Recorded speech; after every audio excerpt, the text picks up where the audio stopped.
Hi everyone, नमस्कार। इस video को देखने वाले सभी स्टूडेंट, सभी एस्पिरेंट का मैं बीइंग ऑफिशियल यूट्यूब चैनल पर स्वागत करता हूं। इस वीडियो में हम लोग करने वाले हैं 12 अप्रैल 2022 की शिफ्ट 2 में जो मैथ्स के 25 क्वेश्चन आप लोगों से पूछे गए CGL 2020 के एग्जाम में सभी क्वेश्चन हम लोग सॉल्व करने वाले हैं। डेली 25 प्रीवियस ईयर क्वेश्चन की प्रैक्टिस सेशन मैं आपके लिए लेकर आ रहा हूँ ताकि आपके एसएससी से जुड़े सभी exams CGL pre main CPO CHSL MTS stenographer constable GD Delhi police constable selection post इन सभी एग्जाम्स की प्रिपरेशन बहुत अच्छे से हो जाए based on latest TCS pattern. सारे क्वेश्चन मैं आपको सॉल्व करा रहा हूँ, सॉल्यूशन दूंगा प्रॉपर एनालिसिस के साथ। इंग्लिश और हिंदी दोनों में हमारी स्टेटमेंट रहने वाली है। मैं प्रतीक सेठी, पहले ही अटेम्प्ट में एक्साइज इंस्पेक्टर सेलेक्ट हुआ। मेरा ऑल इंडिया रैंक था 1115 और मेरा CGL प्री में मैथ्स में स्कोर था 50 आउट ऑफ 50, मेंस में मेरा स्कोर था 197.5 आउट ऑफ 200।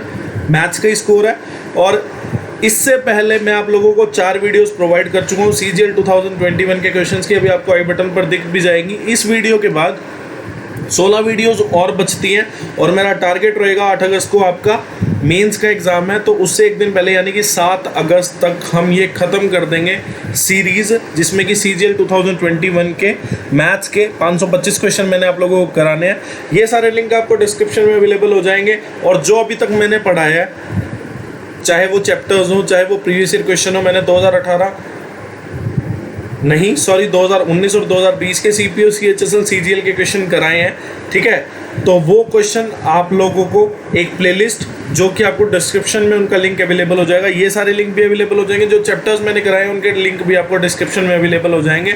आप लोग वॉच करें, ठीक है, देखें और अपना थ्रू आउट आप चैनल को एक बार गो थ्रू हो जाए, ठीक है। अगर चैनल अच्छा लगता हो, आपको फ़ायदेमंद लगता हो, यहाँ फालतू बात नहीं होती कोई, सिर्फ काम से काम की बात होती है। सिर्फ यहाँ पे क्वेश्चन प्रैक्टिस सेशन चलते हैं, ठीक है। तो अगर चैनल अच्छा लगे तो चैनल को सब्सक्राइब कर देना ताकि मैं और अच्छा कंटेंट आप लोगों के लिए लाऊं, जल्दी आप लोगों के लिए कंटेंट लाऊं और जो भी मैं आपके लिए कंटेंट लेकर आऊँ वो आपसे कभी मिस ना हो, ठीक है। वीडियो को एंड तक ज़रूर देखना, वीडियो को लाइक कर देना और चैनल को सब्सक्राइब, ताकि मैं आपको जो फ्री मैथमेटिक्स कोर्स और प्रीवियस ईयर क्वेश्चन के सेशन 2021 से तो मैं आपको सारे SSC जितने भी एग्जाम कंडक्ट करता है नॉन टेक्निकल, वो सारे के सारे क्वेश्चंस आपको यहाँ कराने वाला हूँ।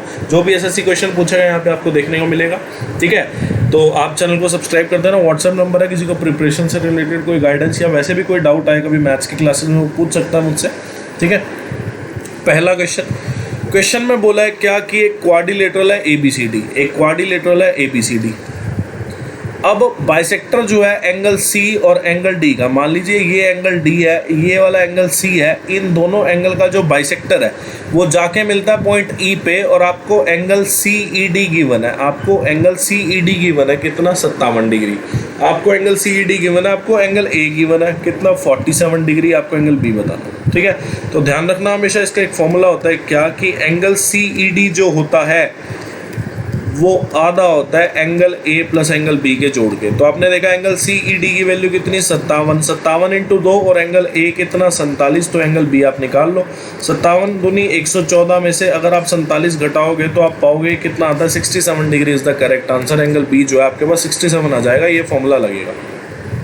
अभी वाला क्वेश्चन है, ठीक है। पहले आपको पता है बॉटम मास में पहले ब्रैकेट फिर ऑफ सॉल्व करते हैं। तो आपने देखा यहाँ पे तो कोई ब्रैकेट है नहीं, ऑफ सॉल्व कर दो, 40 डिवाइड बाय 10, तो यहाँ पे तो सॉल्व करके इतना 4 आ रहा है, ठीक है, मल्टीप्लाई बाय। अब आपने देखा कि पहले ब्रैकेट सॉल्व करो, 12 में से 9 गया, 3 ऑफ 15, 3 इंटू 15 कितना हो जाएगा, 15 हो जाएगा आपके पास। सॉरी 3 इंटू 5 कितना हो जाएगा, 15 हो जाएगा। और 18 डिवाइड बाय 6 कितना हो जाएगा, 3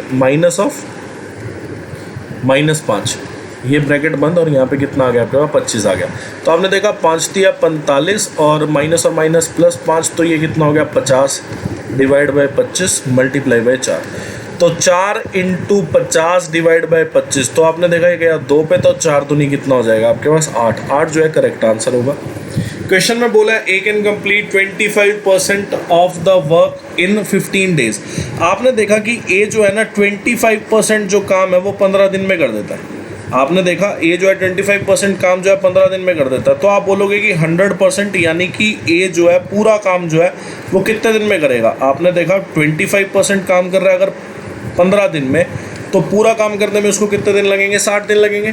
फिर बोला गया है क्या कि ही वर्क फॉर 15 डे, मतलब उसने 15 दिन काम किया, आपने देखा 15 दिन में वो कितना काम करता है 25%। 25% अगर उसने काम कर दिया, टोटल काम है 100%, जिसमें से 25% उसने काम कर दिया, तो काम बचा कितना 75%। अब ये 75% काम करना किसको है, बी को अकेले, कितने दिन में करेगा 30 दिन में। तो आपने देखा 75% की वैल्यू कितनी हो गई 30 दिन। आपने देखा कि ए ने काम करना शुरू किया और 15 दिन तक काम किया। 15 दिन में वो कितना काम करता है, आप क्वेश्चन में गिवन भी है कि 25% काम करता है वो 15 दिन में। आपने देखा 25% काम कर दिया, 100% टोटल काम, जिसमें से 25% उन्होंने कर दिया, तो काम बचा कितना 75%। मतलब 75% काम जो है वो रिमेनिंग वर्क है। अब इस काम को बी को अकेले करना है, कितने दिन में करना है 30 दिन में। तो आपने देखा 75% की वैल्यू कितनी हो गई 30 दिन। तो आपने देखा कि 75 से मैं 25 पे चला जाता हूँ, डिवाइड कर दो 3 से, तो आपने देखा 25% काम जो है बी 10 दिन में कर देता है। तो पूरा काम यानी कि 100% काम वो कितने दिन में कर देगा, तो आपने देखा वो 40 दिन में कर देगा 100% काम। ठीक है, तो 75% काम अगर 30 दिन में होता है तो 100% यानी कि पूरा काम जो है बी कितने दिन में कर देगा 40 दिन में। आपने देखा किसी काम को अगर ए 60 दिन में कंप्लीट करता है तो बी कितने दिन में कंप्लीट करता है 40। दोनों का टोटल टाइम दिया हुआ है, दोनों का एलसीएम ले लो, 60 और 40 का एलसीएम कितना 120। ये आ गया total work of A and B. ठीक है, तो आपने देखा वन डे वर्क निकाल लो आप, किसका ए और बी का, total work by total time करेंगे तो वन डे वर्क आ जाएगा। टोटल वर्क कितना 120, टोटल टाइम कितना लगता है 60। तो आपने देखा एक दिन में ए जो है 2 काम करेगा, 120/40 किया। एक दिन में बी जो है कितना काम करेगा 3। आपको बोला है कि इन हाउ मेनी डेज, कितने दिन लगेंगे ए और बी अगर साथ में मिलके काम करें 50% सेम काम का करने में। तो आपने देखा 120 का 50% यानी 120 का आधा यानी कि 60 काम को करने में ए और बी को कितने दिन लगेंगे। तो आपने देखा ए और बी एक दिन में कितना काम करते हैं 5, तो 60 काम वो कितने दिन में कर देंगे। आपने देखा 60 काम वो मात्र 12 दिन में करके साफ हो जाएंगे। ठीक है, आपने देखा कि 120 का आधा यानी कि 50% काम करना है, मतलब 60 काम करना है। एक दिन में दोनों साथ में मिलके 5 काम करते हैं तो 60 काम को करने में कितने दिन लेंगे 12 दिन लेंगे। अब ये वाला क्वेश्चन है, क्वेश्चन बोला ए और बी ने स्टार्ट किया एक बिजनेस करना। ए ने जो है 33:1/3%। आपको पता है 33:1/3% क्या होता है, आपको पता है ये कितना लिखा है 100/3%। 100/3% अगर मैं परसेंटेज हटाऊं तो आपको पता है नीचे मेरे को 100 से मल्टीप्लाई करना पड़ेगा। तो आप बोलोगे क्या कि 33 सही 1/3% की जो वैल्यू होती है वो फ्रैक्शन में कितनी होती है 1/3। मतलब कि ए और बी ने अगर बिजनेस करना शुरू किया, ए और बी ने अगर बिजनेस करना शुरू किया तो ए ने कितना कैपिटल इन्वेस्ट किया 1/3। तो बचा हुआ कैपिटल जो रिमेनिंग कैपिटल है वो बी ने इन्वेस्ट किया। आपको पता है फ्रैक्शन की बात हो रही है तो टोटल क्या होता है फ्रैक्शन के हिसाब से 1 में से 1/3 गया, मतलब इसने बी ने कितना इन्वेस्ट किया होगा 2/3। तो ए रेशो बी ने कितने की रेशो में इन्वेस्ट किया 1:2 में। अब आपको पता है कि जो प्रॉफिट का रेशो होगा, होगा आपको पता है सेम टाइम के लिए दोनों इन्वेस्टमेंट कर रहे हैं at the end of year. तो दोनों के कितने साल 12 महीने हो गए, मतलब एक साल दोनों ने इन्वेस्ट किया। तो टाइम जो है वो तो कांस्टेंट है क्योंकि दोनों ने सेम टाइम के लिए इन्वेस्ट किया कितना 1 साल यानी कि 12 महीने। तो प्रॉफिट का जो रेशो होगा वो डायरेक्टली इन्वेस्टमेंट के रेशो पे डिपेंड होगा। मतलब profit of A ratio profit of B क्या होगा investment of A ratio investment of B. तो प्रॉफिट कितना हुआ 1 साल के बाद 1,62,000। आपने देखा प्रॉफिट का रेशो कितना है 1:2 ए और बी का। तो आपने देखा टोटल प्रॉफिट जो है उसकी वैल्यू कितनी हो जाएगी रेशो के हिसाब से। आपने देखा प्रॉफिट ऑफ ए कितना 1, profit of 2, profit of B कितना 2। तो रेशो के हिसाब से 1 और 2 है, मतलब टोटल प्रॉफिट रेशो के हिसाब से कितना है 3। रुपीज़ में कितना दिया है आपको 1,62,000। तो 1 की वैल्यू कितनी हो जाएगी, आपने देखा 1 की वैल्यू हो जाएगी 54,000। मतलब ये तो हो गया प्रॉफिट ऑफ ए। अगर आपको प्रॉफिट ऑफ बी निकालना है जो कि आपसे पूछा है तो 2 की वैल्यू निकाल लो, कितना आ जाएगा ये 1,08,000। मतलब 1,08,000 जो है वो प्रॉफिट ऑफ बी है, बी का शेयर है प्रॉफिट में। 1,62,000 में बी का जो शेयर है वो 1,08,000 है। अब ये वाला क्वेश्चन है, क्वेश्चन में आपको बोला है कि एक शॉपकीपर जो है वो मार्क करता है अपने गुड को 20% हायर देन कॉस्ट प्राइस। मतलब जितने में उसने उसको खरीदा तो उससे 20% उसने मार्कअप कर दिया। मतलब मार्क प्राइस जो है उससे 20% ज़्यादा लगा दिया जितने में उसने उसको खरीदा। ठीक है, तो आपको पता है कि प्रॉफिट परसेंटेज का फॉर्मूला क्या होता है, mark percent minus discount percent minus mark into discount bye 100। ठीक है। तो पहले उसने क्या किया कि कॉस्ट प्राइस से 20% हायर उसका रेट रख दिया, उसके बाद क्या किया, उस पर 10% डिस्काउंट दे दिया, तो आपको नेट प्रॉफिट बताना है, ठीक है। तो आपने देखा कि मार्कअप परसेंट कितना 20 और डिस्काउंट कितना दिया 10 का, तो 20 इंटू 10/100, तो आपने देखा 20 में से 10 में से 2 गया, तो यहाँ पे आपका कितना आ जाएगा 8%। ये पॉजिटिव में है, मतलब 8% जो है प्लस में है, पॉजिटिव में वैल्यू है तो प्रॉफिट है। अगर यहाँ पे माइनस आ जाता ना गलती से कि -8%, तो यहाँ पे लॉस हो जाता, ठीक है ना, ध्यान रखना ये चीज़। तो ये 8% जो है करेक्ट आंसर। अब ये वाला क्वेश्चन है, देखो इस क्वेश्चन को कराने के लिए मैं आपको एक छोटा तरीका बताता हूँ। क्या, सबसे पहले तो हम बेसिक से इसको समझेंगे कि इसका कॉन्सेप्ट क्या है, फिर हम क्वेश्चन करेंगे। क्वेश्चन में बोला है 6 bell begin to toll together, मतलब पहले एक साथ बजी, ठीक है, और फिर 3 4 6 7 8 12 इतने सेकंड्स के इंटरवल पे बजती हैं। अब आपको बताना है कि कितने सेकंड बाद, मतलब एक बार तो अभी टर्न हो गई, जैसे 1 सेकंड बाद ही टर्न हो गई, ठीक है, एक बार तो अभी टर्न हो गई। अब ये बताना है कि 6 की 6 बेल एक साथ दोबारा कब टर्न करेंगे, मतलब दोबारा कब बजेंगी एक साथ एक ही टाइम पे, ठीक है ना। तो ये आपको बताना है। देखो पहले तो एक चीज़ देखो आप, क्या कि एक बेल है जो 2 सेकंड के इंटरवल में बज रही है और एक बेल है जो 3 सेकंड के इंटरवल में बज रही है। मैं फॉर एग्जांपल की बात कर रहा हूँ, एक बेल है 2 सेकंड के इंटरवल में बज रही है, एक बेल है जो 3 सेकंड के इंटरवल में बज रही है। आपको बताना है ये दोनों बेल कब, एक बार तो स्टार्टिंग में बज गई दोनों साथ में, फिर उसके बाद कौन सा ऐसा सेकंड आएगा जब ये दोनों बेल बजेंगी साथ में। तो आपने देखा अगर ये 2 सेकंड बाद बजी, फिर ये 4 सेकंड बाद बजेगी, फिर ये 6 सेकंड बाद, मतलब 2 का गैप है, और 2 सेकंड बाद मतलब पहले ये 2 सेकंड में बजी, फिर टोटल 4 सेकंड हो गए, फिर ये बजी, टोटल 6 सेकंड हो गए, फिर ये बजी, ठीक है। और इसमें आपने देखा कि 3 सेकंड बाद बजेगी, 6 सेकंड बाद बजेगी, 9 सेकंड बाद बजेगी, ठीक है। तो आपने यहाँ से चेक किया क्या कि आपने देखा कि जब स्टार्टिंग में बेल बजी, स्टार्टिंग में एक बार बज गई दोनों साथ में, फिर कब ये साथ में बजेंगी 6 सेकंड के बाद साथ में बजेंगी, ठीक है, क्योंकि ये बेल भी 6 सेकंड बाद बज रही है, ये बेल भी 6 सेकंड बाद बज रही है। तो ये आया कहाँ से, आपने देखा 2 और 3 का एलसीएम जो है 6, मतलब 6 सेकंड बाद जो है बेल दोबारा बजेगी, तो ये 2 और 3 का एलसीएम लेके आया। बात सिर्फ इतनी सी है कि अगर आपको देखना है कि स्टार्टिंग में एक बार बेल बज गई और फिर 3 4 6 7 8 और 12 के इंटरवल पे बजती है, तो दोबारा 6 की 6 बेल साथ में एक बार कब रिंग करेंगी, मतलब पहले स्टार्टिंग में एक बार टन टन हो गई, टोल हो गई, बेल बज गई, ठीक है, घंटी बज गई, तो उसके बाद कब ऐसा टाइम आएगा जब ये 6 की 6 बेल एक साथ दोबारा टर्न होंगी, मतलब दोबारा बजेंगी। तो वो इनके एलसीएम पे डिपेंड करेगा, मतलब जो इनका एलसीएम होगा वही एक ऐसी ड्यूरेशन होगी, मतलब उतने सेकंड्स बाद जो है 6 की 6 बेल एक साथ बजेंगी। तो एलसीएम कितना आ जाएगा आपका, आपने देखा 8 × 7 × 3, तो 8 7 जा 56, 56 × 3 कितना हो गया 168, मतलब इनका सबका एलसीएम जो है वो आपके पास कितना आ गया 168। मतलब स्टार्टिंग में बेल बजने के बाद 6 की 6 बेल एक साथ कब बजेंगी 168 सेकंड्स के बाद। ध्यान रखना ये चीज़। आपको क्वेश्चन बोला था angle of elevation of the top of the tall building. अब आपने मान लिया कि ये बिल्डिंग है, ठीक है,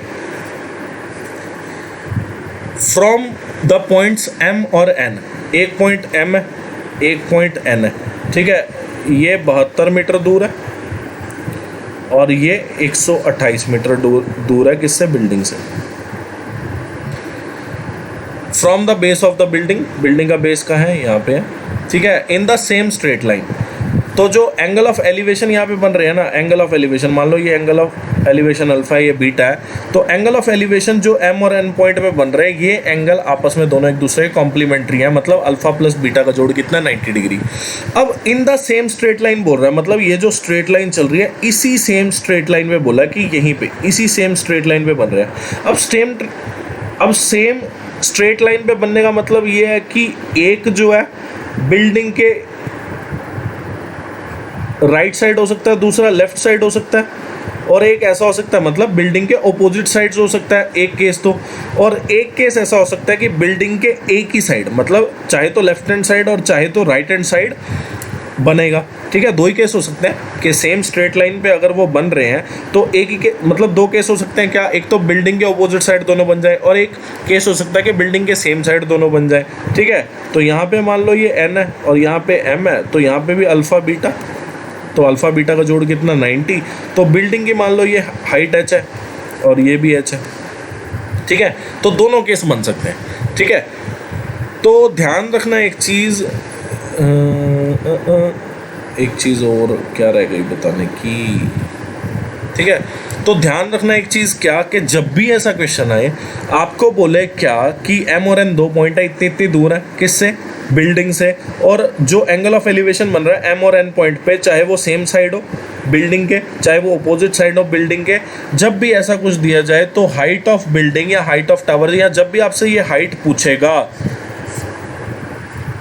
तो ये जो है वो मान लो 72 को ए मान लो, 128 को बी मान लो, तो a इंटू बी का अंडर रूट हो जाएगा। मतलब जब भी हाइट ऑफ बिल्डिंग ये पूछेगा या हाइट ऑफ टावर ये पूछेगा तो पॉइंट का जो डिस्टेंस है, मतलब जिन दो पॉइंट से आपने एंगल ऑफ एलिवेशन देखा बेस ऑफ बिल्डिंग से, उनका मल्टीप्लिकेशन का आपको अंडर रूट करना है, ठीक है।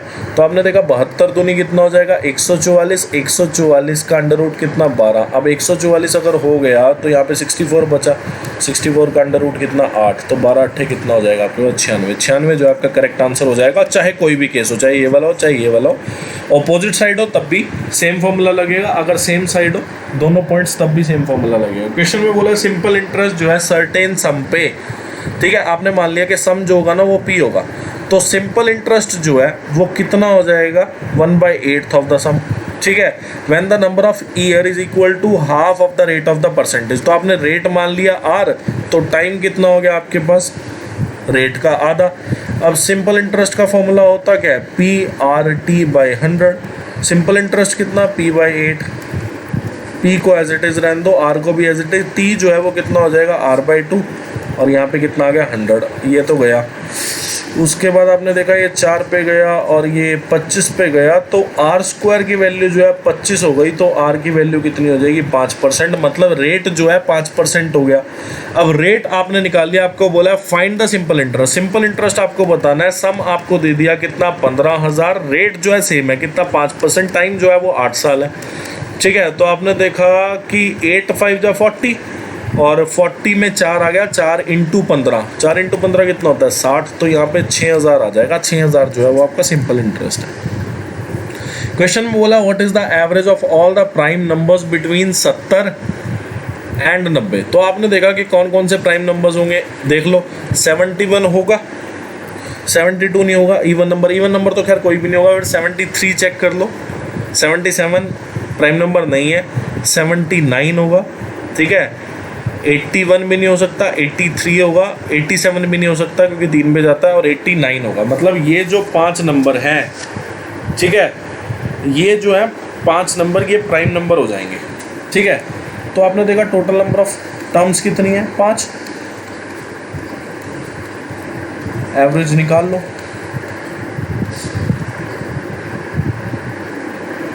तो आपने देखा इनका जोड़ जो है वो कितना आ जाएगा, इनका जोड़ आ जाएगा 144 और ये आ जाएगा 395 जोड़ आ जाएगा, डिवाइड कर दो 5 से, तो यहाँ पे आपका 79 आ जाएगा।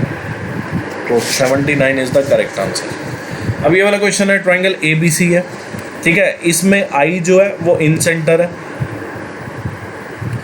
आपको एंगल A गिवन है कितना 88 डिग्री, तो आपको बोला है एंगल BIC बताओ, तो आपको पता है ये 90 प्लस एंगल A/2 होता है, एंगल A कितना 88, 88/2 कितना हो जाएगा 44, 90 में अगर मैं 44 जोड़ूंगा तो 134 डिग्री हो जाएगा। अब ये वाला क्वेश्चन देखो बहुत अच्छा, मुझे तो बहुत मज़ा आता है क्वेश्चन करते हुए, ठीक है ना, आप भी मज़ा लेना सीखो इसमें, ठीक है। तो आपने देखा A² + B² + 49C²। देखो पहले तो मैंने आपको क्या बताया था कि इक्वल टू के अपोजिट होना चाहिए, क्या आपने देखा इक्वल टू के अगर लेफ्ट हैंड साइड में स्क्वायर वाली टर्म, ठीक है, ऐसे क्वेश्चन में आपको क्या चेक करना है कि इक्वल टू के अगर लेफ्ट हैंड साइड में लाइट, आपको क्या चेक करना है कि इक्वल टू के लेफ्ट हैंड साइड में अगर स्क्वायर वाली टर्म, तो राइट हैंड साइड में क्या होना चाहिए सिंपल A B और C, मतलब जिसकी डिग्री जो है 1 हो, ठीक है, पहली चीज़, मतलब पावर जो है वो 1 हो। यहाँ पे पावर कितनी है 2, कांस्टेंट कहीं भी हो कोई चक्कर नहीं। उसके बाद आप देखो राइट हैंड साइड में जो ब्रैकेट के अंदर लिखा है, बाहर जो है ब्रैकेट के 2 होना चाहिए, ठीक है, बाहर जो है ब्रैकेट के 2 होना चाहिए। उसके बाद आप चेक कर लोगे A² B² C² का कोफिशिएंट क्या है, आपने देखा A² और B² का कोफिशिएंट 1 है, A² और B² का आपने चेक किया कोफिशिएंट 1 है, और बाहर जो है ब्रैकेट के 2 है, तो A का जो कोफिशिएंट होगा वो A की वैल्यू हो जाएगा। तो आपने देखा A का कोफिशिएंट -1, B का जो कोफिशिएंट होगा, आपने देखा B का कोफिशिएंट कितना है 1, तो b का जो कॉफिशिएंट होगा वो b की वैल्यू हो जाएगा। अब c कैसे करेंगे, आपने देखा c का स्क्वायर जो है उसका कॉफिशिएंट कितना है, 1 नहीं है 49 है, तो आप इसको 7c में चेंज कर लो, मतलब आप बोल सकते हो कि ये 7c का होल स्क्वायर है। अब इसको आप इसमें से मतलब -28c में से 7c आप अलग कर लो, तो आपने देखा 7c अगर मैं अलग करूँ तो -4 बचेगा। इसका मतलब ये है कि 7c का जो मतलब ये जो 7c है यहाँ पे 7c का जो कोफिशिएंट होगा वो -4 हो जाएगा, मतलब जो c की वैल्यू है वो कितनी हो जाएगी, -4/7। बात कुछ नहीं है, बात सिर्फ इतनी सी है कि आपने 49c² को 7c का होल स्क्वायर लिख लिया। अब आप इसको 7c में तोड़ लो, मतलब -4 × 7c आ गया, मतलब 7c की जो वैल्यू है वो उसका कोफिशिएंट यानी कि -4 आ जाएगी। तो आपने देखा कि c की जो वैल्यू है -4/7 आ गई। अब आप सॉल्व कर लो, a की वैल्यू कितनी -1, b की वैल्यू कितनी +1, -7 × -4/7। तो आपने देखा 1 से 1 गया, यहाँ पे 7 से 7 गया, तो माइनस और माइनस कितना हो जाएगा, आपस में प्लस हो जाएगा, 4 जो है आपका करेक्ट आंसर हो जाएगा। अब ये वाला क्वेश्चन है, देखो इसमें आप क्या कर सकते हो, इसमें आप ना थीटा की वैल्यू जो है 45 डिग्री भी पुट कर सकते हो। ठीक है, आपने थीटा 45 पुट किया तो आप बोलोगे कि सर यहाँ पे तो आ गया 1 + 1/√2, फिर आप बोलोगे कि 1 + √2 + 1/√2, √2 - 1/√2, √2 से √2 गया पहले तो, फिर आपने इसको रैशनलाइज किया। रैशनलाइज जब आपने किया तो आपने एक चीज़ नोटिस की यहाँ पे, क्या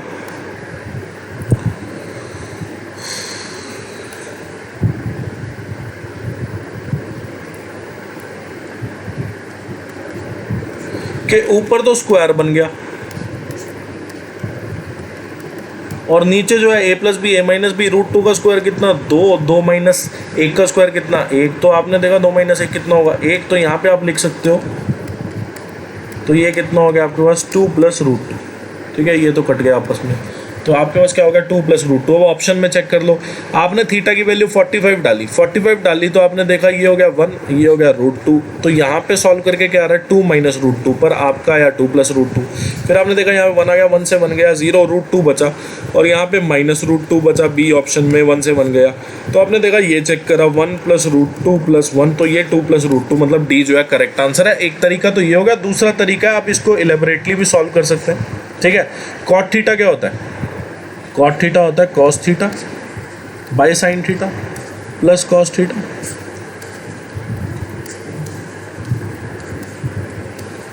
ठीक है जी, अब आपने देखा cos थीटा तो दोनों जगह, तो आपने cos थीटा काट दिया, तो ऊपर क्या बचा 1 + sin थीटा 1 - sin थीटा, मतलब 1 + sin theta by sin theta है ना, तो आपने sin थीटा से sin थीटा काट दिया, 1 - sin theta by sin theta था, तो sin थीटा से sin थीटा कट गया। अब आप क्या करो, इसको भी रैशनलाइज कर दो। ठीक है ना, वो वही रहा है जो हमने वैल्यू लेके किया है, पर आप रैशनलाइज करो, तो आपने देखा न्यूमरेटर में तो हो जाएगा 1 + sin थीटा, क्योंकि यहाँ पे 1 + sin थीटा का स्क्वायर हो जाएगा, स्क्वायर से अंडर रूट कटेगा, और नीचे क्या हो जाएगा 1 - sin theta into 1 + sin theta क्या होगा a + b a - b a² - b², मतलब 1 - sin² थीटा, 1 - sin² थीटा क्या होता है cos² थीटा, और अंडर रूट अगर देखो तो यहाँ पे cos थीटा आ जाएगा। तो आपने देखा 1 + 1/cos थीटा क्या होता है sec थीटा, और sin थीटा/cos थीटा क्या होता है tan थीटा, मतलब ये भी हो जाएगा। आपको बोला वॉल्यूम ऑफ स्फीयर जो है वो वॉल्यूम ऑफ सिलेंडर के इक्वल है, जिसमें कि रेडियस जो है दोनों की सेम है। ठीक है, तो आपने देखा 4/3 πr3, और वॉल्यूम ऑफ सिलेंडर क्या होता है πr²h। आपको बताना है रेडियस का हाइट ऑफ सिलेंडर से रेशो, तो आपने देखा कि r² पूरा जाएगा, r बचेगा खाली, हाइट नीचे पाई से पाई गया, तो 3/4 जो है मतलब रेशो जो है वो आपका 3/4 आ जाएगा, 3:4। ठीक है, अब ये वाला क्वेश्चन है, तो आप कैसे सॉल्व करेंगे, अब इसे आप 10 में चेंज कर लो इसको सारे। ठीक है ना, तो आपने देखा कि 1 - tan थीटा, और यहाँ पे 1 - tan थीटा, इसका होल स्क्वायर -1, तो आपने देखा ये क्या लिखा है tan थीटा -1, और यहाँ पे 1 - tan theta into tan theta, इसका होल स्क्वायर है -1, तो ये तो गया 1/tan थीटा कितना हो जाएगा cot थीटा, और ये हो जाएगा cot थीटा माइनस का, क्योंकि tan थीटा -1 को मैंने 1 - tan थीटा से काटा, तो माइनस जो है बच जाएगा, तो ये हो जाएगा cot² थीटा -1, और वैल्यू पुट करके भी आप लोग कर सकते हैं इसको। ठीक है, और वैल्यू देख के पुट करना थोड़ा, क्योंकि अगर आपने थीटा को 45 पुट कर दिया ना तो ये वाला और ये वाला ऑप्शन सेम आ जाएगा। आप थीटा को कुछ और पुट कर देना 30 या 60। क्वेश्चन में बोला है ए बी सी एक ट्राइंगल है, ओके।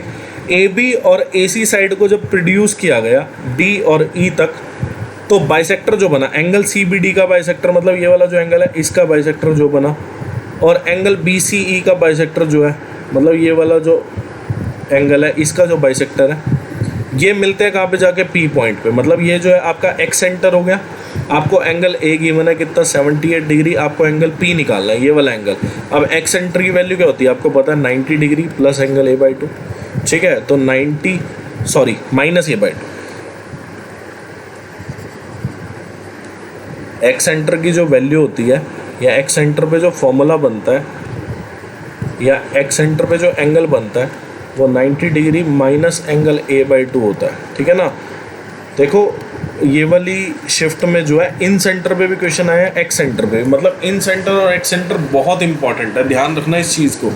CHSL क्या, CGL क्या, CPO सब में पूछे जाते हैं, सब में। मतलब ढीठ है ये क्वेश्चंस, और एग्जामिनर भी ढीठ है जो लगातार ही पूछ रहा है, तो आप लोग थोड़ा ध्यान रखें। क्वेश्चन में बोला है ए और बी स्टार्ट करते हैं अपनी जर्नी। मान लो ये पॉइंट एक्स है, ये पॉइंट वाई है, ठीक है। तो ए ने एक्स से वाई शुरू किया और बी ने क्या किया, वाई से एक्स शुरू किया, ठीक है। बोला है आफ्टर क्रॉसिंग ईच अदर, मान लो कहीं यहाँ पे दोनों मिल जाते हैं आपस में। फिर ए ने जितना टाइम लिया वो कितना टाइम लिया रिमेनिंग जर्नी को कवर करने में, 6:1/8 आर। और बी ने जो टाइम लिया मिलने के बाद वो कितना टाइम लिया, 8 आर। तो ध्यान रखना जब भी ऐसा क्वेश्चन हो क्या, कि एक पॉइंट से दूसरे पॉइंट के बीच में एक डिस्टेंस है, पहला एक पॉइंट से चल रहा है, दूसरा बंदा दूसरे पॉइंट से चल रहा है, और दोनों एक दूसरे को मिल जाते हैं। मिलने के बाद पहला बंदा जो है वो दूसरी जगह कुछ टाइम लगाता है पहुंचने में, दूसरा बंदा जो है मिलने के बाद पहली जगह पहुंचने में कुछ टाइम लगाता है। जब भी ऐसा क्वेश्चन आए तो स्पीड जो वेरी करती है वो inversely proportional to under root of time vary करती है। मतलब मैं क्या कहना चाह रहा हूँ कि speed of A by speed of B का जो फॉर्मूला होगा वो टाइम ऑफ बी और टाइम ऑफ ए की फ्रैक्शन के अंडर रूट हो जाएगा, ठीक है। तो आपने देखा कि ए कितनी स्पीड पे, 32 किलोमीटर पर आवर स्पीड है ए की, और टाइम कितना लगा बी को, 8। ए को कितना टाइम लगा, 6:1/8। तो 6:1/8 को आप क्या बोलोगे, 8 6 जा 48 प्लस 1 49/8। तो ये कितना हो गया, 49/8। तो आपने देखा कि 8 8 जा 64 और नीचे कितना आ गया आपके पास, 49।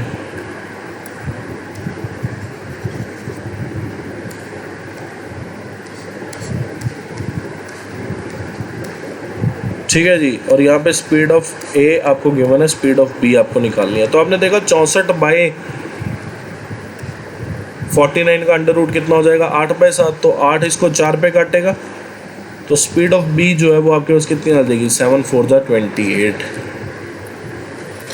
अब ये वाला क्वेश्चन आपको बोला साइक्लिक क्वाड्रिलेटरल जो है ABCD, एक साइक्लिक क्वाड्रिलेटरल है ABCD, ठीक है। Is drawn in a circle with centre हो, सेंटर आप मान लो ये है सेंटर, ठीक है। अब क्या किया, ए और सी को O से ज्वाइन कर दिया। मतलब ये AC जो है स्ट्रेट लाइन नहीं है, ठीक है। AC जो है ये स्ट्रेट लाइन नहीं है, ये चीज़ ध्यान रखना आप। मतलब मैं आपको सेंटर थोड़ा ऊपर ही बना के दिखा देता हूँ तो आपको थोड़ा क्लियर होगी चीज़, और है ना। तो मैंने सेंटर, हालांकि ऐसा सेंटर होता नहीं है, पर मैंने वैसे ही आपको, ताकि समझ आ जाए आपको, इसलिए बना के दिखाया, ठीक है। ए और सी को क्या किया, O से ज्वाइन कर दिया। उसके बाद ABC जो एंगल है वो 2P है, और ADC जो एंगल है वो 3P है। अब आपको बताना है A और C का रिफ्लेक्स बताना है। पहली बात तो आपको पता होना चाहिए कि रिफ्लेक्स बोलेंगे किसको। आपको एक चीज़ पता होगी क्या, कि रिफ्लेक्स एंगल जो होता है वो क्या होता है, 180 डिग्री से 360 डिग्री के बीच में जो एंगल लाई करता है उसको हम लोग रिफ्लेक्स एंगल बोलते हैं। जैसे एक्यूट एंगल जो होता है 0 से 90 होता है, ऑब्ट्यूज जो होता है 90 से 180 होता है, राइट एंगल जो है वो कितना होता है, 90 डिग्री का होता है, कंप्लीट एंगल जो है वो 360 का होता है। ऐसे रिफ्लेक्स एंगल जो होता है वो कितना होता है, 180 से 360 के बीच में होता है, ठीक है। अब आपने देखा एंगल ABC की वैल्यू 2P, एंगल ADC की वैल्यू 3P। तो आपको पता है कि जब भी साइक्लिक क्वाड्रिलेटरल हो तो इनके आमने सामने वाले एंगल का जोड़ कितना होता है? जब भी आपको साइक्लिक क्वाड्रिलेटरल गिवन हो तो इनके आमने सामने वाले, या फिर ऐसा बोल सकते हैं कि ऑपोजिट एंगल्स का जोड़ जो होता है वो कितना होता है? 180 डिग्री। आपने देखा ये 2p और ये 3p दोनों को जोड़ के कितना हो जाएगा? 5p। 5p की वैल्यू कितनी है? 180 डिग्री। तो p की वैल्यू जो है 36 आ जाएगी। p की वैल्यू जो है 36, मतलब 2p जो एंगल है वो कितना हो जाएगा? 72। और 3p, 3 इंटू 36 कितना हो जाएगा?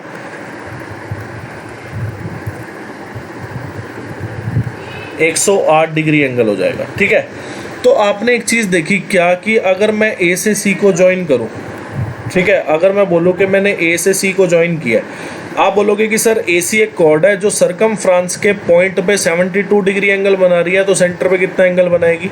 144। तो आपने देखा एंगल AOC जो है वो आपका 144 डिग्री आ गया। तो आपको बताना रिफ्लेक्स एंगल। रिफ्लेक्स माने 180 से 320 के बीच, सॉरी 180 से 360 के बीच में एंगल होना चाहिए। मतलब आपको एंगल AOC बताना है, ऐसा एंगल बताना है एंगल AOC जो रिफ्लेक्स एंगल हो। रिफ्लेक्स क्या होता है? एंगल जो 180 से 360 के बीच में लाई करे। आपने देखा ये वाला एंगल तो 144 आ गया, 180 से 360 के बीच में लाई नहीं कर रहा। फिर आपको पता है कंप्लीट एंगल कितना होता है? 360। तो 360 में से अगर मैं 144 घटाऊंगा तो मेरे पास ये ऊपर वाला एंगल आ जाएगा। ऊपर वाले एंगल की वैल्यू कितनी आ गई मेरे पास? 216। अब 216 जो है वो 180 से 360 के बीच में लाई करता है, मतलब ये रिफ्लेक्स एंगल है। तो एंगल AOC का जो रिफ्लेक्स पार्ट है वो ये वाला है। तो ये कितना आ गया आपके पास? 216 डिग्री। अब ये वाला क्वेश्चन है, ठीक है। तो ये जो नंबर है डिविजिबल बाय 88 होना चाहिए, मतलब 88 पे डिविजिबल। अब 88 को अगर मैं को प्राइम में डिवाइड करूं तो आप बोलोगे कि सर 11 और 8 जो है वो नंबर बनेंगे, मतलब 11 और 8 जो है वो फैक्टर होंगे किसके? 88 के, जो कि को प्राइम फैक्टर है। तो अब एक बात बोलोगे क्या कि अब अगर इस नंबर को 88 पे डिविजिबल होना, मतलब ये 8 पे भी जाना चाहिए, 11 पे भी जाना चाहिए नंबर। तो आपने देखा कि 8 पे अगर इस नंबर को जाना है तो आपको पता है 8 का डिविजिबिलिटी रूल क्या होता है कि last 3 number must be divisible by 8, ठीक है ना।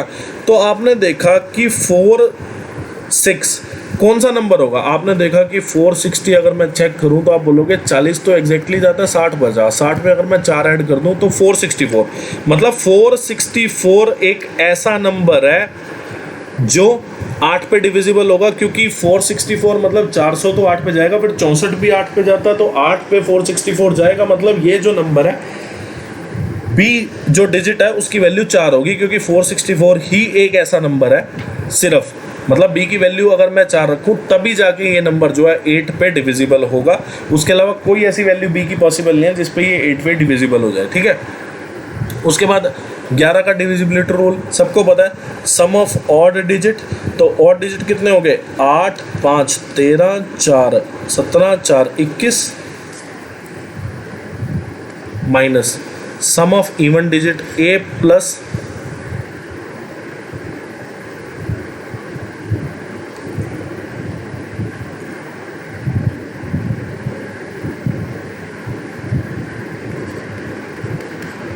A+1 प्लस 6, तो A+7 ही बोल लो।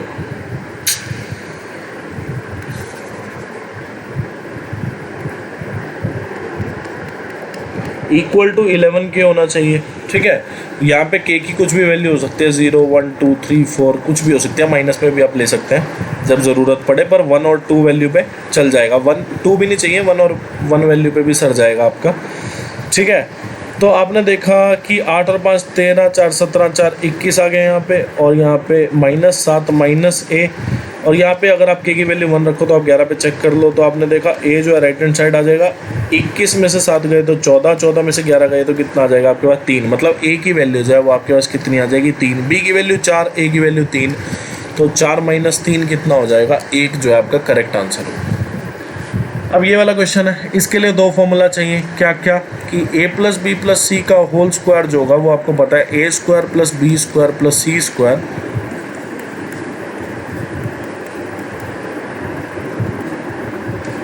तो A+B+C कितना? 6, 6 का स्क्वायर कितना? 36। A² + B² + C² की वैल्यू पता है आपको 32। तो आपने देखा कि A B plus B C plus C की जो वैल्यू होगी वो कितनी होगी 36 माइनस 32/2। तो आपने देखा यहाँ पे कितना आ जाएगा 4/2 कितना 2। तो अब ए बी सी -3 की वैल्यू बतानी है। तो आपको पता है A cube plus B cube plus C cube -3 जो होता है वो क्या होता है A plus B plus C का whole square -3 A B plus C B plus A C. या फिर आप उससे भी कर सकते हो कि इसी का फॉर्मूला एक और होता है ए प्लस बी प्लस सी। किससे भी कर सकते हो, किसी से भी, कोई इसमें रोक टोक नहीं है आपको, ठीक है। तो नीचे वाले से करता हूँ चलो। तो आपने देखा A cube plus B cube plus C cube की वैल्यू कितनी है 189 -3 A B C. A plus B plus C कितना 6, A square plus B square 32 minus A B plus B C plus C कितना 2। तो आपने देखा 32 में से 2 गए 30 × 6 कितना होगा 180 189 -3 ए बी सी। तो आपने देखा ए बी सी की जो वैल्यू होगी वो कितनी हो जाएगी 189 में से 80 गया बाई 3 तो ये 9 हो गया। और 9 जो है इसको कितने पे काटेगा 3 पे। तो ए बी सी की वैल्यू जो है 3 - 3 कितना हो जाएगा 0। अब ये वाला क्वेश्चन है, आपको बोला है cost price of 2 article. 2 article है ए और बी और इसका जो कॉस्ट प्राइस का रेशियो है वो कितना है 4:5। तो आपने मान लिया, लेट कर लिया आपने कि कॉस्ट प्राइस जो है ए का वो कितना है 400 और बी का आपने 500 मान लिया। फिर बोला है while selling this article, shopkeeper ने ए आर्टिकल पे तो 10% का प्रॉफिट कमाया और बी आर्टिकल पे 20% का प्रॉफिट कमाया। तो आपने देखा सेलिंग प्राइस क्या बना, आपने माना अपने हिसाब से कि ए का कॉस्ट प्राइस जो है 400 आपने मान लिया अपने हिसाब से, मतलब हमारे खुद के हिसाब से हमने माना, लेट किया हमने कि ए का कॉस्ट प्राइस कितना 400, बी का कितना हो जाएगा फिर 500 हो जाएगा, क्योंकि ए और बी का कॉस्ट प्राइस का जो रेशियो है वो 4:5 है। तो आपने देखा प्रॉफिट कितना है 10% ए पे और शॉपकीपर बी पे कितना प्रॉफिट कमा रहा है 20%। तो सेलिंग प्राइस कितना हो जाएगा, आपने देखा कॉस्ट प्राइस और 100% कॉस्ट प्राइस खुद की वैल्यू, जिसकी 10% वैल्यू इंक्रीज हो गई, मतलब 10% लाभ पे बेचा तो 10% कमाया उसने, 100% पे 10% कमाया तो वैल्यू कितनी हो जाएगी 110%। तो आपने देखा 440 जो है सेलिंग प्राइस आ जाएगा। और इसका सेलिंग प्राइस कितना आएगा cost price into 100 plus profit percentage by 100।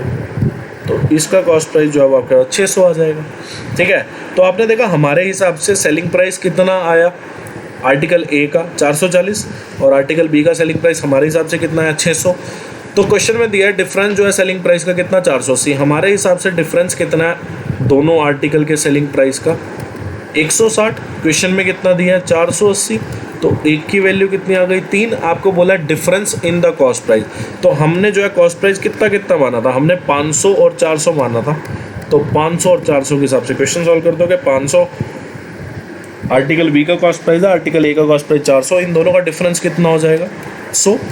तो हमारे हिसाब से 100 की जो वैल्यू होगी क्वेश्चन के हिसाब से 300 हो जाएगी, मतलब एक की वैल्यू अगर 3 तो हमने जो माना था वो वैल्यू पुट कर दो। तो हमने जो माना था 400 और 500, तो कॉस्ट प्राइस का डिफरेंस कितना आ गया 500 में 400 गया 100। एक की वैल्यू अगर 3 तो 100 की वैल्यू कितनी हो जाएगी 300 रुपये। ये जो है डिफरेंस आ जाएगा बी और ए आर्टिकल के कॉस्ट प्राइस के बीच का। अब ये वाला क्वेश्चन है, तो आपने देखा 11/5 ऑफ नंबर ए 22% हो जाएगा नंबर बी के। तो ये 50 पे गया और ये 10 पे गया। तो ए रेशो बी जो है वो कितना हो जाएगा 1/10 यानी 1:10। सिमिलरली बी जो है वो 2.5% है थर्ड नंबर के सी के। तो परसेंट हटाया तो 22 लगाना पड़ेगा। और आपने एक और चीज़ यहाँ पे चेक करनी है क्या कि 5 जो है 100 को कितने पे काटता है 20 पे। तो 2.5 जो है वो कितने पे काटेगा 2 गुना यानी 40 पे। तो बी रेशो सी कितना आ गया 1:40, ठीक है। तो अब आपने देखा ए रेशो बी बी रेशो सी कंबाइन कर दो, दोनों रेशो को मिला के एक रेशो बना दो। तो आपने देखा दोनों में बी कॉमन है, बी को इक्वल बना लो। बी को इक्वल बनाने के लिए आपको यहाँ पे क्या करना पड़ेगा 10 से मल्टीप्लाई। तो आपने देखा 1:10:400 जो है वो ए रेशो बी रेशो सी आपके पास आ जाएगा। आपको क्वेश्चन में दिया है क्या, आपको क्वेश्चन में गिवन है कि वैल्यू ऑफ सी कितनी है 5500। तो रेशो ऑफ सी कितना 400, 400 की वैल्यू 5500। तो एक की वैल्यू कितनी हो जाएगी 55/4। आपको बोला है क्या कि 80% ऑफ ए, तो ए का 80%, यानी कि एक का 80% बताना है आपको।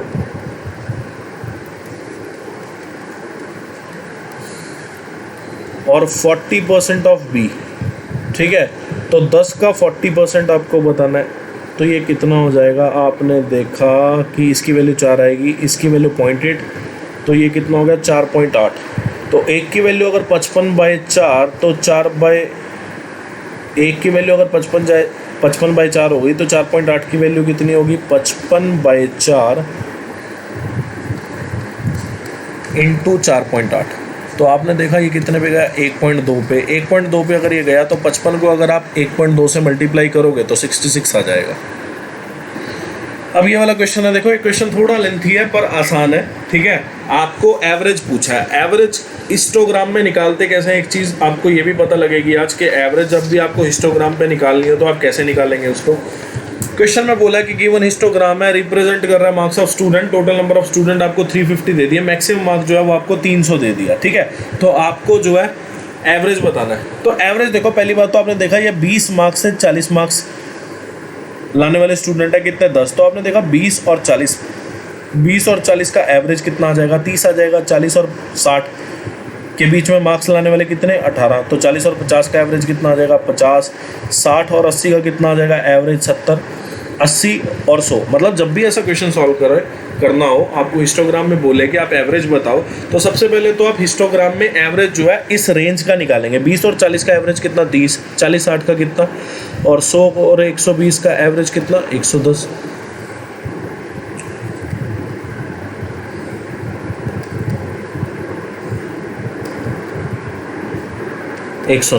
ठीक है।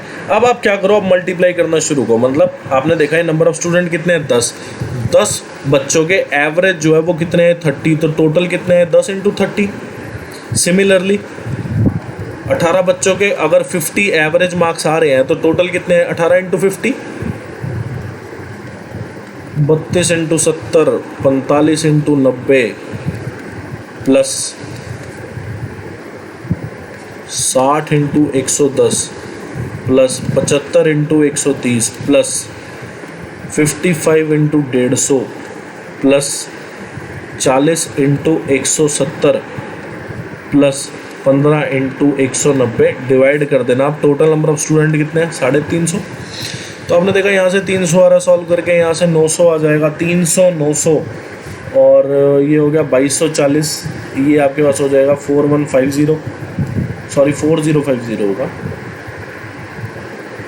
ये आ जाएगा 6600 और ये आ जाएगा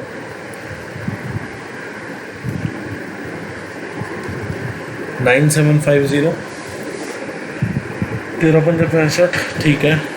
और ये आ जाएगा 8250, ये आ जाएगा 6800 और यहाँ पे आपके पास आएगा 2850। तो इन सब का जब आप जोड़ करोगे तो आप पाओगे कि आपका टोटल जो है वो कितना आ गया, 41740। 41,740 डिवाइड किया आपने 350 से, 0 से 0 गया, तो ये आ गया आपका 119.257, जिसकी जो वैल्यू है वो करेक्ट टू 1 डेसिमल प्लेस आपको बतानी है, मतलब 1 डेसिमल तक। तो 119.3 जो है करेक्ट आंसर है। ये वाला क्वेश्चन है, क्वेश्चन बोला in which state is the number of youth more than the average number of youth in the 5 states. तो आपने देखा कि नंबर ऑफ यूथ कितना है 5 स्टेट में, उसका आपको एवरेज बताना है। तो आपने देखा कि number of youth, total number of youth कितना है, 12 और 8 20। 20 में आप 10 और 9 19 आप ऐड करोगे तो 39 आ जाएगा।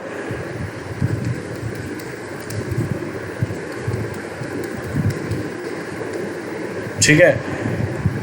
और एवरेज अगर आपको निकालना है तो नंबर ऑफ स्टेट्स आपने देखी कितनी है, 5, डिवाइड कर दो फिर 5 से।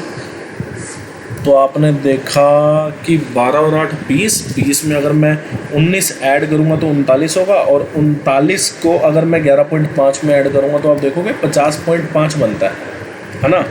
तो आपने देखा 10 पे गया तो 10.1 आ गया। अब आपको बताना है 10.1 से वैल्यू कितने स्टेट्स में ज़्यादा है नंबर ऑफ़ यूथ की। तो आपने देखा कि ये 8 है, ये 10 है, ये 9 है, तो 2 ही वैल्यू ज़्यादा है। कौन कौन सी, 11.5 और 12।